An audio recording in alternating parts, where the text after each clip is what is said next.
बिस्मिल्लाहिर्रहमानिर्रहीम, अस्सलाम वालेकुम। पीके प्रॉपर्टी गाइड से मैं आपका होस्ट चौधरी कामरान। मैंने गुलबर्ग से रिलेटेड बहुत से व्लॉग बनाए, बहुत सी वीडियोस अपलोड की।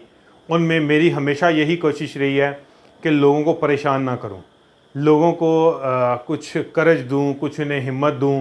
क्योंकि जिस तरह मार्केट के अंदर हमारे दोस्त, जिस तरह हमारी ये एजेंट कम्युनिटी लोगों को ब्रीफ करते हैं, वो लोगों को अक्सर ये मैंने देखा है कि वो कहते हैं जी कुछ नहीं है, बस तबाह हो गया, सब कुछ जो है ना वो माइनस जा रहा है, निकलें बेचें यहाँ से चले जाएं। लेकिन मैंने कभी ऐसा नहीं किया, क्योंकि हमेशा जाहिर सी बात है, कोई भी कारोबार है चाहे किसी भी लाइन से रिलेटेड हो, लोग अपने बिज़नेस को प्रेफरेंस करते हैं। वो ये नहीं देखते कि वो अपने थोड़े से हिस्से के लिए किसी की बहुत बड़ा नुकसान कर रहे हैं, ऐसा कुछ नहीं होता। लेकिन मैं हमेशा कोशिश यही होती है कि लोगों को एक्चुअल रियलिटी बताऊं, एक्चुअल जो है बात उसके ऊपर डिस्कशन हो हमारी, जो भी हो, या एक्चुअल बात के ऊपर जो है मैं वो कोशिश करता हूं कि उसके ऊपर ही लोगों को अवेयर करूं कि ये ऐसा क्यों है और ऐसा कैसे हुआ या क्या होने जा रहा है, ये सारी डिटेल जो भी है।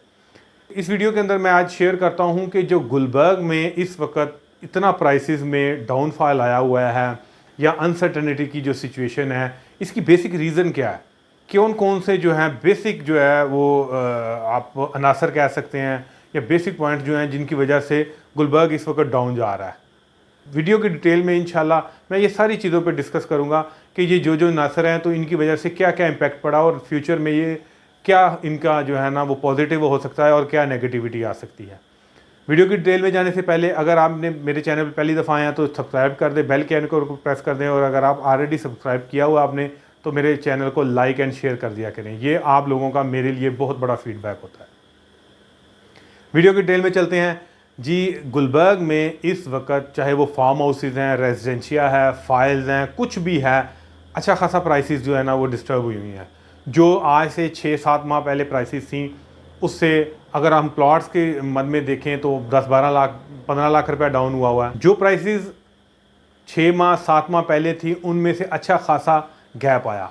कुछ लोग ऐसे हैं यहाँ गुलबर्ग में जिनकी इन्वेस्टमेंट 3 साल पहले की है, 4 साल पहले की है। जब कंपैरिजन किया जाए जो इस वक्त जो प्राइसेस हैं, फिर भी वो लोग बेचकर अगर प्लॉट निकलते हैं वो प्रॉफिट के ऊपर हैं। लेकिन कुछ लोग ऐसे हैं जिन्होंने 8 माह 10 माह या 1 साल पहले इन्वेस्टमेंट की, गुलबर्ग में आके प्लॉट परचेज़ किया, क्योंकि उस वक्त एक अच्छी हाइप थी गुलबर्ग के अंदर, हर कोई कोशिश में था और डे नाइट ये हुआ था कि इतने प्लॉट सेल हो रहे थे। गुलबर्ग खुद हैरान था, मैनेजमेंट खुद हैरान थी कि लोगों का रुझान इतना ज़्यादा। जाहिर सी बात है, लोकेशन की वजह से भी था, ब्रांड की वजह से भी था। और आज भी देखें, सोसाइटीज़ में अप्स एंड डाउन आ जाता है, डेवलपमेंट में अप्स एंड डाउन आ जाता है। लोकेशन के बारे में अगर देखा जाए ना तो आइडियल लोकेशन के ऊपर है। वो सोसाइटी की मैनेजमेंट जो है, इनके अपने कुछ फ़ैसले ऐसे हैं या इनके कुछ ऐसे मामलात हैं जिनकी वजह से ये डिले हुआ, सारा काम डेवलपमेंट डिले हुई, लोगों के अंदर जो है ना एक गैर यकीनी सी सूरत हाल पैदा हुई। तो मैं बात करूँ, सबसे पहला जो पॉइंट था डेवलपमेंट, इसकी slow development. Last 2 to 3 years जो हो गए, 3 साल से कहीं भी कोई प्रॉपर जिसको कहते हैं डेवलपमेंट नहीं हुई। कहीं कोई रोड थोड़ी सी इन्होंने बेहतर की, कहीं कोई 2 गलियां इन्होंने डेवलप की, इससे ज़्यादा 2-3 साल के अंदर कुछ भी नहीं, ना लैंड परचेज की, ना लैंड क्लियर करवाएगी।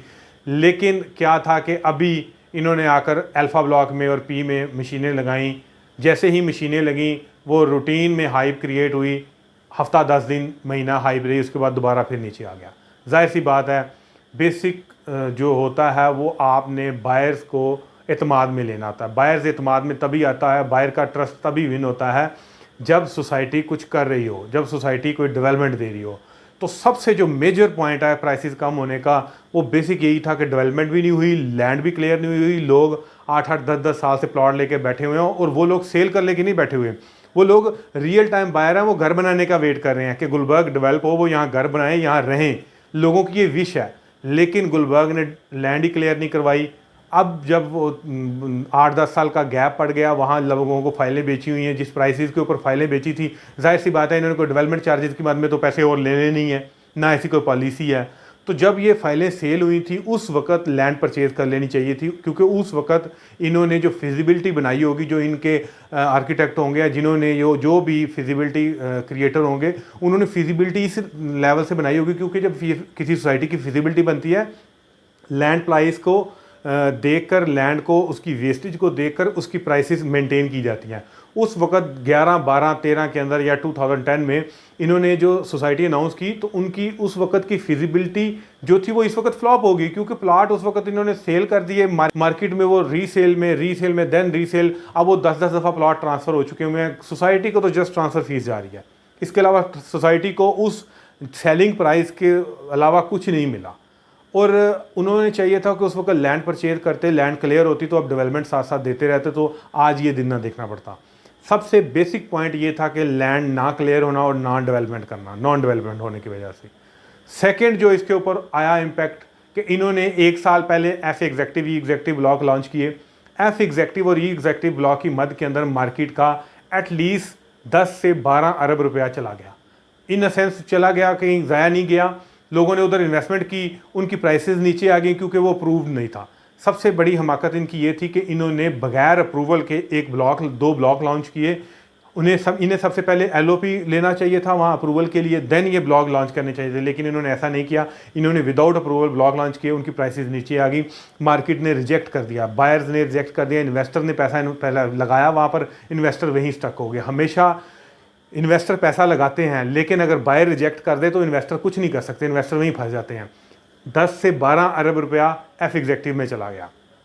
उसके बाद जो तीसरा दचका लगा, तीसरा बड़ा आंसर आया, वो ये जो लास्ट मैंने वीडियो में भी शेयर किया कि एक प्राइवेट बिल्डर ने 8 साढ़े 8 रुपये का फ्रॉड किया। अब यही अमाउंट 20 से 22 या 25 बिलियन जो है, ये इस सोसाइटी की बेसिक, आप ये कह सकते कि ब्लड था। इसकी वेन्स में यही ब्लड चलता था, यही इन्वेस्टमेंट चलती थी। किसी ब्लॉक में जाते थे, कभी किसी ब्लॉक में इन्वेस्टमेंट होती थी, तो वो ब्लॉक अप्स एंड डाउन चलते रहते थे। अब ये बेसिक जो ब्लड निकल गया है यहाँ से, तो सोसाइटी में बाहर वही इक्का दुक्का, वही जो एक आध बायर आता है, कभी कभार महीने में 8-10 बायर 20 बायर आते हैं, वो इतनी बड़ी सोसाइटी के लिए वो कुछ भी नहीं है। अब जब मार्केट में बायर नहीं है, सेलिंग के लिए प्लॉट अवेलेबल है, क्योंकि ये जो लोग इकोनॉमिक्स स्टडी करते हैं उन्हें पता है कि बाइंग सेलिंग का, डिमांड एंड सप्लाई का जो गैप है वो बहुत बड़ा जो है ना असरअंदाज होता है हमेशा प्राइसेस के ऊपर। तो यहाँ डिमांड एंड सप्लाई है, डिमांड कम हो चुकी है, सप्लाई ज़्यादा है, अवेलेबिलिटी बहुत ज़्यादा है, तो जो बायर आ भी रहा है वो बड़े नखरे से, बड़े कम कीमत पे जो है ना ऑफ़र लगा कर, जाहिर सी बात है लोग देते हैं, लोग जान छुड़वाते हैं, चला जाता है। अब जब एक प्लॉट किसी ब्लॉक में कोई कम कीमत पे सेल हो जाता है, वो उस ब्लॉक की वो प्राइस सेट कर जाता है, किसी ने आके बायर से प्राइस सेट नहीं करनी होती। यहाँ की सेलिंग जो है ना, बाइंग सेलिंग ही ब्लॉक्स की प्राइस सेट करती है। तो ये बेसिक आंसर ये था कि ये जो 3 बड़े हुए, फर्स्ट नॉन डेवलपमेंट की वजह से कि डेवलप नहीं की, लैंड क्लियर नहीं हुई, सेकंड एफ एग्जेक्टिव ई एग्जेक्टिव के अंदर काफ़ी पैसा चला गया, थर्ड जो फ्रॉड हुआ, और रही सही कसर जो थी ये इकोनॉमिकल सिचुएशन, तो खैर ओवरऑल पूरे पाकिस्तान में हो रही थी, उसको तो हम नहीं इसमें काउंट करते। रिमेनिंग जो रह गई थी वो इनके जो टैक्सेस हैं, जो रिमेनिंग रह गई थी, जो भी लोगों को उम्मीद थी कि ये जैसे ही बजट आएगा, बजट के बाद जो है ना शायद कोई हम नरमी पैदा हो, कोई टैक्सेस में, या कोई ऐसी इम्प्लीमेंट कोई स्कीम ऐसी मुतारफ़ करे, जिस तरह इमरान खान ने कहा था जी कि बिल्डर्स को बहुत ज़्यादा रिलैक्सेशन थी। उस दिनों में बहुत ज़्यादा कंपनीज जो है ना उन्होंने कमर्शियल स्टार्ट किए, लेकिन इस बजट के अंदर जो है वो टैक्स बढ़ा दी गया, 2% फाइलर, 5% नॉन फाइलर, जो कि डायरेक्टली, इनडायरेक्टली नहीं, डायरेक्टली जो है ना रिलेशन होता है इसका टैक्स का भी किसी भी सेल परचेज के ऊपर। अब रही सही कसर टैक्स ने निकाल दी, मार्केट बिल्कुल स्टक हुई है। इस वक्त गुलबर्ग की जो यहाँ ट्रांसफ़र की सूरत हाल, जो यहाँ की सोसाइटी में ट्रांसफ़रें होती हैं, रूटीन में 100 ट्रांसफ़र तक भी ये गई थी कि एक दिन में 100 ट्रांसफ़र भी प्लॉट्स होते थे, क्योंकि इससे पता चलता है कि मार्केट में बाइंग सेलिंग कितनी हो रही है। और आजकल ये रूटीन है 2-4, 5 ट्रांसफ़रें हैं। आप जहाँ एक 100 ट्रांसफ़र हो रही हो, जहाँ सिर्फ 2, 4 या 5 ट्रांसफ़र हो रही हो, तो कितना बड़ा मार्केट को इस वक्त धचका लगा। जाहिर सी बात है लोगों ने उसी स्पीड से एक्सपेक्ट किया हुआ था जिस स्पीड से लास्ट 2 इयर्स या 3 इयर्स पहले प्राइसेस अप हो रही थी कि गुलबर्ग में प्राइसें अप होंगे। अब इन्वेस्टर ने इन्वेस्ट किया, प्राइसेस अप नहीं हुई, 6-8 माह वेट करने के बाद इन्वेस्टर निकलना शुरू हो गया। कुछ लोग नुकसान पे बेच रहे हैं, कुछ लोगों की बाइंग 3 साल पहले किया, 4 साल पहले किया, वो अपने पैसे रिकवर करके निकल रहे हैं। मार्केट डे बाई डे नीचे जा रही है, लेकिन इसमें अब पॉजिटिव ये है कि इसको किस तरह पुशअप किया जा सकता है, वो सबसे बेसिक जो है वो गुलबर्ग के ऊपर डिपेंड है। आज गुलबर्ग 2-3 ब्लॉक्स और की ज़मीन क्लियर करवाए प्रायोरिटी बेसिस के ऊपर, उनमें मशीनें लगाए, जो भी हो रहा है मार्केट में, जिस तरह भी क्राइसिस है, देखिएगा गुलबर्ग दोबारा फिर अपनी रूटीन में आ जाएगा। लेकिन डेवलपमेंट देंगे, लैंड क्लियर करवाएंगे तब। सिर्फ मीटिंग्स करने से, अनाउंसमेंट करने से या जो है ना वो बातें करने से कुछ नहीं होना। डेवलपमेंट होनी है तो ये होना है, अदरवाइज़ मुझे डर है कि ये मार्केट और नीचे ना चली जाए। तो माइंड ना कीजिएगा, ना घबराइएगा, कोई बात नहीं, जो अल्लाह ताला को मंजूर होता वही है। हमारा काम होता है कोशिश कर लेना। जो आपके मुकद्दर में है किसी के, उसको ज़रूर मिलेगा। अगर नुकसान है तो वो अल्लाह ताला की तरफ से मेंशन है, अगर प्रॉफिट है वो तो लिखा गया है। तो इस वजह से किसी ने घबराना नहीं है। कोई प्लॉट सेल करना है, कोई प्लॉट परचेज़ करना है, कोई सजेशन लेनी है या कोई अपने प्लॉट के बारे में इंफॉर्मेशन लेनी है, गिवन नंबर्स पे जब मर्ज़ी कॉल करें।